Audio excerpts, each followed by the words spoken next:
American philosopher John Dewey once declared that we only think when we're confronted with problems.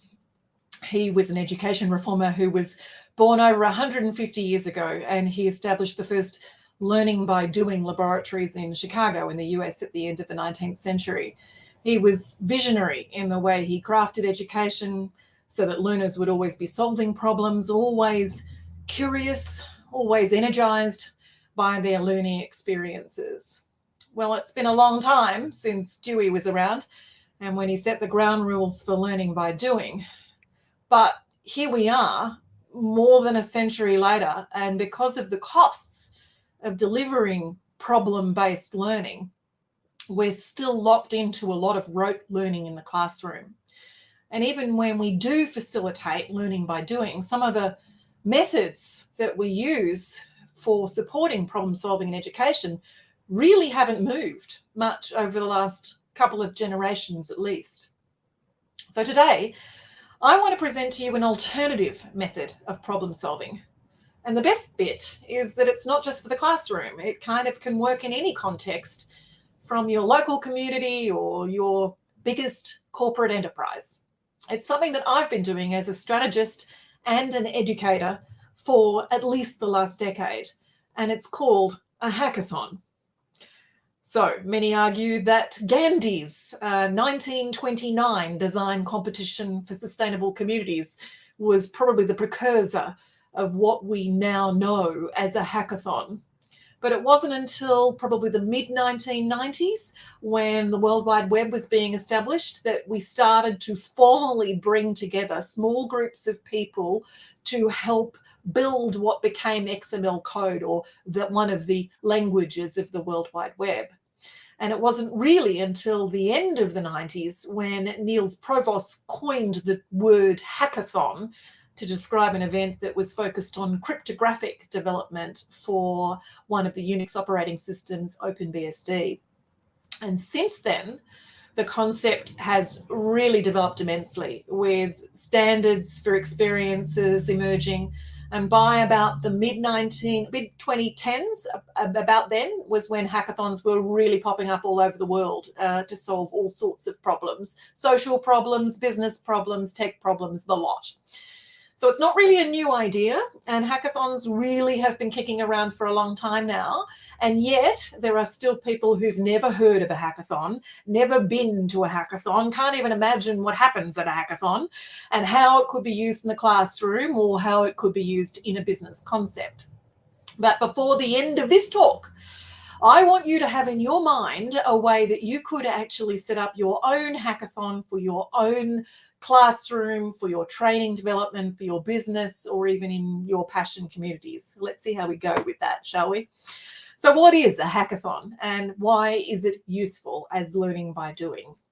Well, it's an event where small teams of people, maybe 4 or 5 people in a team, will come together to create a solution to a defined problem.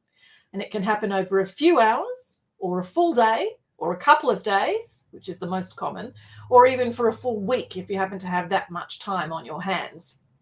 It's rapid prototyping, where teams research a problem, they build and test a solution, they pitch that solution to a panel of judges at the end of the event. Think of it as kind of like Shark Tank or like Dragon's Den. And those presentations are time limited, so they have to present their ideas in a manner that proves that their solution is both desirable for the target end users, that it's technically feasible, organizationally implementable, that it's economically feasible. All these things have to be part of a really short, probably 5-minute or 3 to 5 minute presentation. And at the end of the event, when all the teams have presented, you maybe have one or a number of teams that could go on to turn their prototype into a real product or service. So a hackathon combines the research skills, the ideation, the building of prototypes, the sourcing of information around costs and benefits and testing of solutions, presenting. It's the most intense learning by doing you can possibly imagine. And it's extremely memorable because it has all those things in one event. So key, of course, to the success of any kind of hackathon is effective teamwork. And when it comes to team members in hackathons, we find the best teams kind of build diversity in. We say that the hackathon teams, the best teams, usually have 4 H's of the hackathon, 4 identities. It's the hacker, the hustler, the hipster, and the humanitarian. So a hacker is a builder. That's somebody who gets their hands dirty, actually creating a particular solution. A hustler is someone with perhaps a little bit more business nous or understands economics and might actually work on the cost benefit analysis for a particular solution. The hipster is the designer. That's somebody who might have come up with the idea of what the solution might be in the first place, or they might be just making it more attractive for the users. The humanitarian is somebody with lived experience. They're somebody who might have subject matter expertise, but think of them ultimately as the ultimate customer or user of a particular solution. And because of those time constraints of a hackathon, the responsibilities of the team members gets divided up along those 4 H's of the hacker, the hustler, the hipster, and the humanitarian.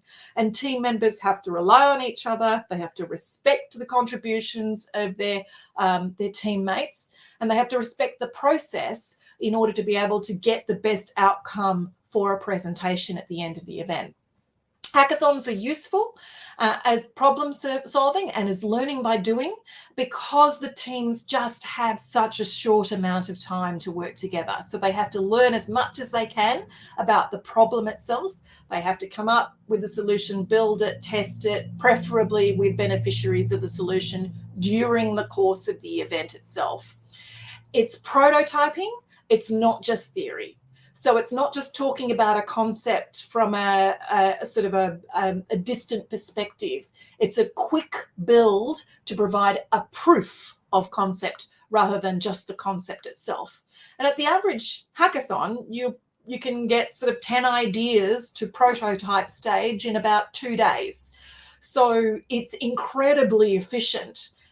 For business, hackathons are a lot cheaper than standard R&D, research and development, because instead of investing heavily in sort of long, drawn-out research programs, it's a way to throw a lot of ideas out there and to consider which of those ideas are going to be the most feasible.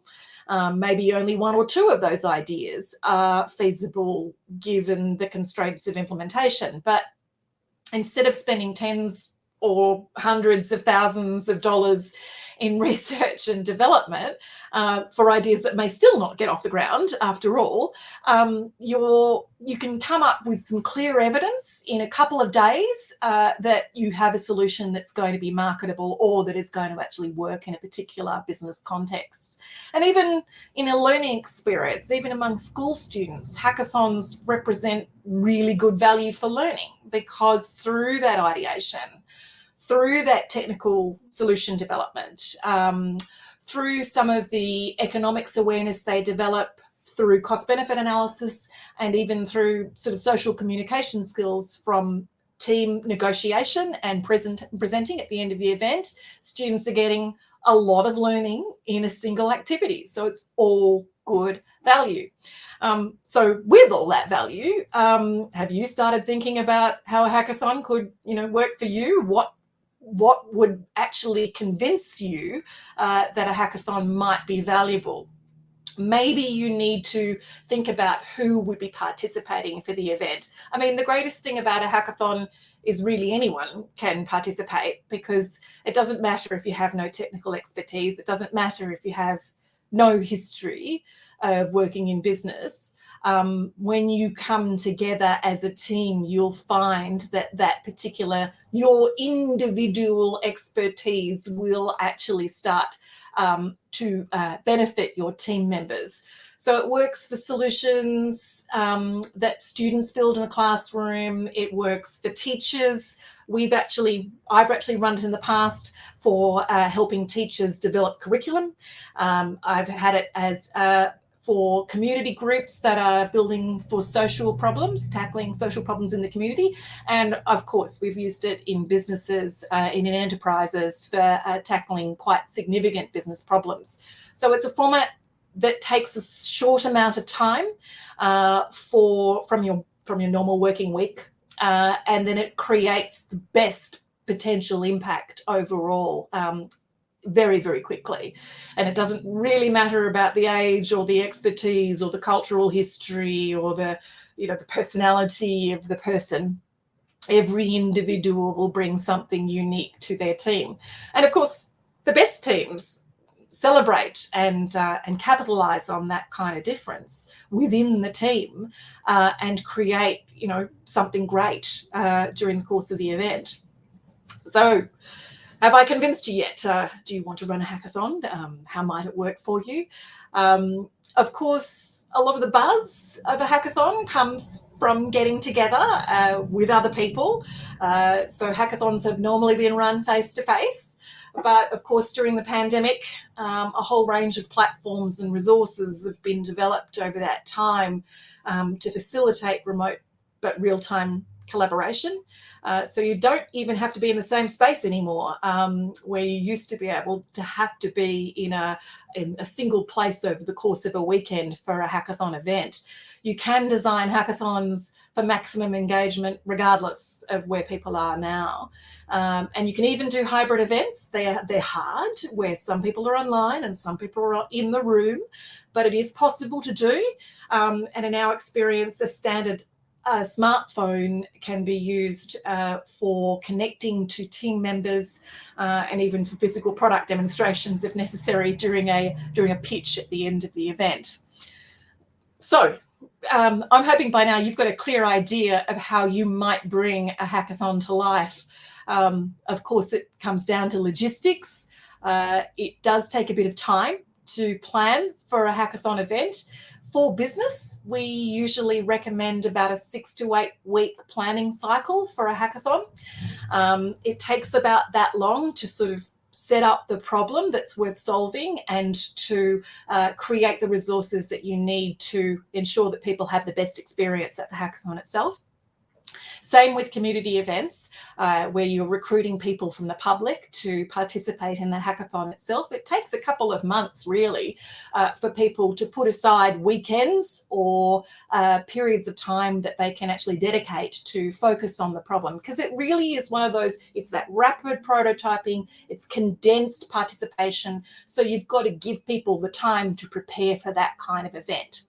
In the classroom, it's, you can build it into group work activities. So you could literally have hackathons running every few weeks in the classroom, and all the students are learning great skills. You're inspiring the next generation of innovators. So it's an incredible experience for all. I can only say from my own experience of running these events and participating in these events, everyone comes out of a hackathon absolutely buzzed about the experience. They adore what they've created, and they're proud of being part of a great team.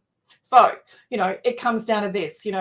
Albert Einstein once said, learning is experience, everything else is just information. I believe hackathons are the best experiences for people of any age, any background, any capability, not just because it is a way to rapidly test ideas, but because learning to work together as a community, as teams, is the best way to solve some of the biggest problems facing the world today. So find an idea, find an issue that you're passionate about, consider problems that you might have in your business or your community or across your classroom subjects, and bring people together to shape a better world. It's one of the most extraordinary experiences you'll ever have. Thanks.